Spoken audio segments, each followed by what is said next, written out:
You made it. Welcome to Watch Mojo. And today we're counting down our picks for the top 10 most difficult movie scenes to film.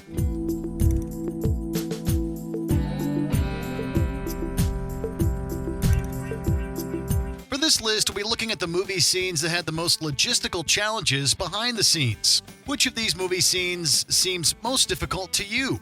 Let us know in the comments. Number 10. Bridge collapse. The bridge on the River Kwai. Before the days of CGI, if you wanted to film a bridge collapse in a movie, you needed to use some realistic-looking scale models. Beautiful. Yes, beautiful. A first-rate job. I had no idea it would turn out so well. Or you could collapse an actual bridge. That's what David Lean did for this World War II epic. A bridge was built solely to be destroyed for the film's climactic moment where a train passes over it. This was a moment that needed to be timed perfectly, as you just can't unexplode a bridge.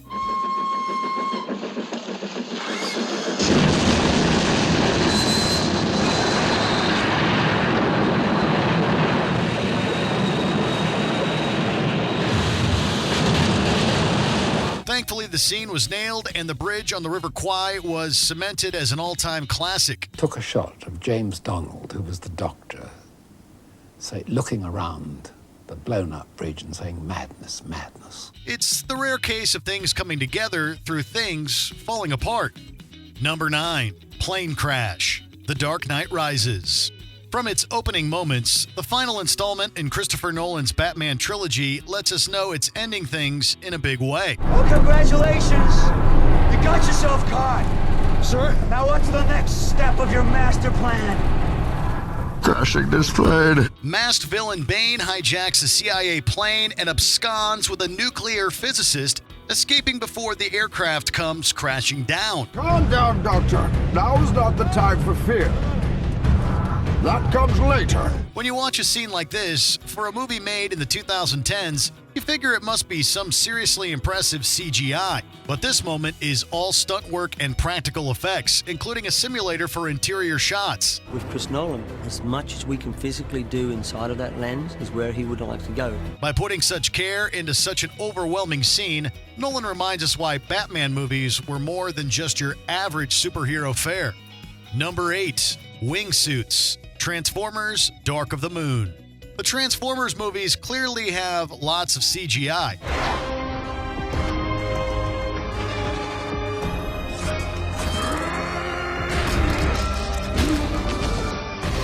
But there's one sequence that wouldn't be possible without some incredible stunt work. In the third film in the live-action series, the Nest Strike Team literally flies into battle in Chicago with the aid of wingsuits.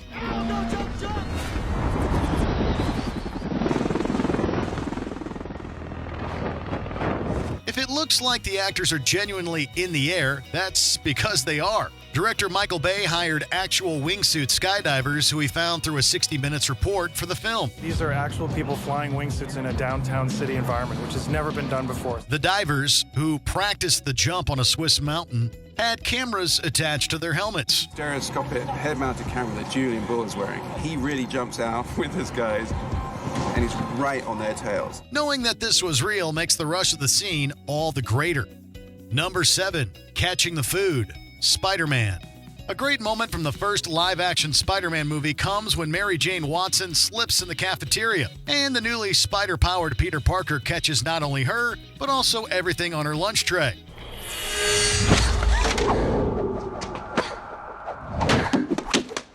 Both Kirsten Dunst and Tobey Maguire look absolutely amazed when the food lands. As they should, because this wasn't done with CGI. Wow, great reflexes.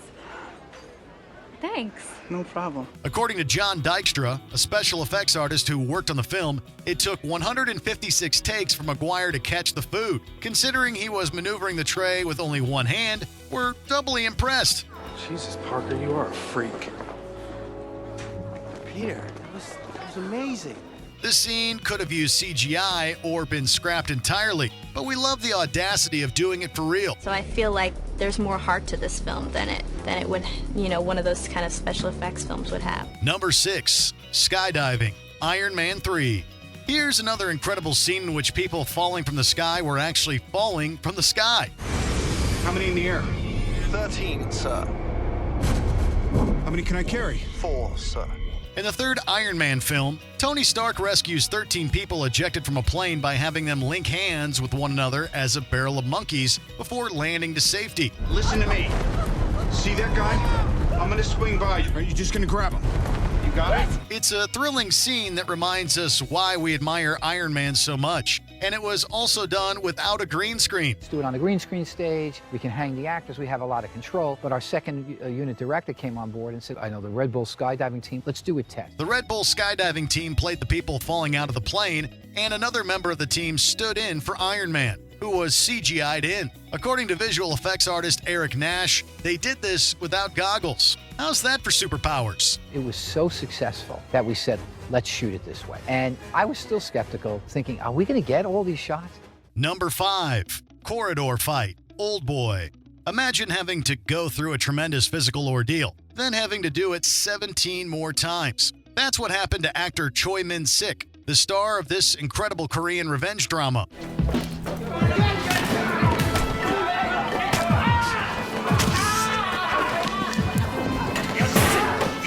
This scene, in which his main character, Dae-soo, faces off against 25 men in a hallway, is both impressive physically and cinematically. 마지막 감독이 날 부르더라고요.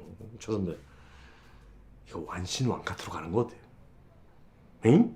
이거 어떻게? Filmed in a 4-minute unbroken take, it sees Min-sik wielding a hammer as he fights off his opponents, who are no pushovers themselves. To go through this sequence once is incredible, let alone 18 times. 10번이 넘어가니까 저도 좀 약간 목에 속에서 뭐가 올라오더라고요. It's a good thing Stanley Kubrick wasn't the director of Old Boy. 이 여우가 나한테는 얘기도 안 하고 내가 진짜 지칠 때까지 기다리는 그 17테이크인가?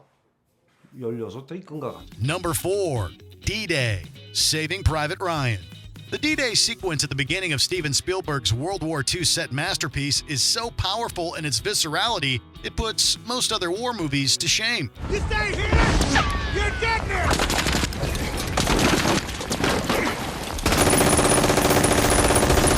And though it might last about 25 minutes, it took a lot longer than that to film. Spielberg and his actors, including 1,500 extras, spent a whole month shooting the scene, employing handheld cameras to make the viewer feel like they were right on the ground with them. The combat scenes are like newsreel footage, combat cameramen. We all feel we're combat cameramen, telling the story. It took whole days to get certain shots, but the meticulousness was worth it. With this sequence, Spielberg makes us realize just how glamorized most depictions of combat are. That would have further deglamorized the tendency to glorify violence and to make this look almost attractive. Number 3, The Sinking, Titanic. The behind-the-scenes information about Titanic is as compelling as the movie itself. I love you, Jack.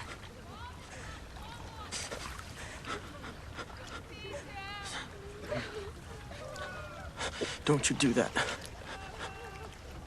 Don't you say your goodbyes. In order to convey the absolute awe of the massive ship sinking into the frosty depths of the North Atlantic, director James Cameron had to pull out all the stops. Well, it was a mission. It was a mission to go and shoot film in one of the most extreme environments that I think motion picture film has ever been shot in.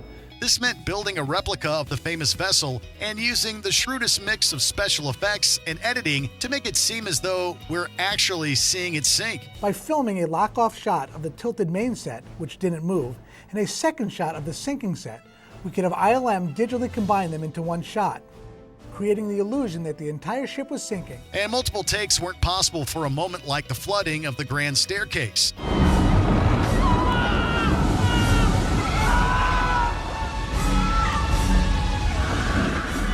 Between this, the 160-day shoot, and actors being submerged in frigid water tanks, Titanic was a filming experience that put cast and crew through the ringer. Long-term exposure, again, we have to watch out for the hypothermia. I don't think you're going to have to tell anybody to get out of the water, John. I'll be forcing you out of the water. Number 2, Everything, The Abyss. Before recreating the sinking of the Titanic, James Cameron took us into the unknown depths of the ocean with The Abyss. The sci-fi film was largely filmed underwater, requiring the cast to get diving certification prior to filming. I don't think there will ever be a film, certainly before the end of this century, as much of a challenge as The Abyss was, not only technologically, but also physically and emotionally on all of us involved with it. All this time spent underwater meant the actors had to routinely experience decompression before coming back to the surface. Actors like Ed Harris and Mary Elizabeth Mastrantonio have spoken about how stressful and scary the shoot was. Holding your breath, you can't see, you can't move, you're 45 feet underwater, you don't have any air supply of your own, they're going to drag you 200 feet across the bottom of this tank while you're acting. Harris nearly drowned at one point and later said he would never talk about the film. Cameron himself was also majorly affected by the shoot, saying he didn't realize just how hard it would be. But it was just hell. And that's how we started. And then it got worse. Anyone who thinks making movies is easy needs to imagine working on The Abyss. Before we continue, be sure to subscribe to our channel and ring the bell to get notified about our latest videos. You have the option to be notified for occasional videos or all of them. If you're on your phone, make sure you go into your settings and switch on notifications. Number 1. The Plane. Mission Impossible: Rogue Nation. Appropriate for the star of movies called Mission Impossible, Tom Cruise's goal seems to be to shock us with his bravery. First, there was his actual scaling of Dubai's Burj Khalifa, the tallest building in the world for Ghost Protocol. Where's Ethan? You gotta be kidding me.